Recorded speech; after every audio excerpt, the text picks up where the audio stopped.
வார்த்தையில் சொல்ல வார்த்தை வராத உன்முக தரிசனம் வானவர் தேடி வந்து வணங்கும் தேவனின் தரிசனம் வானமும் பூமி யாவும் மகிழ்ந்து காணும் தரிசனம் வாடிய உள்ளம் வசந்தம் காணும் ஐயனின் தரிசனம் காற்றினிலே வரும் கீதம் உந்தன் ஹரிவராசனம்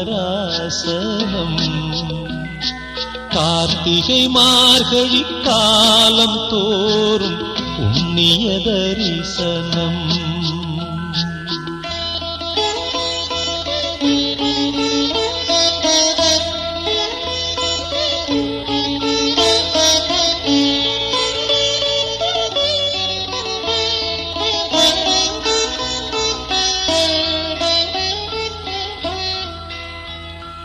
பாவங்கள் என்று தெரிந்திருந்தாலும் விலகிட முடியாமல் பாசங்கள் பந்தங்கள் நேசங்கள் யாவும் அறுத்திட இயலாமல் கோபங்கள்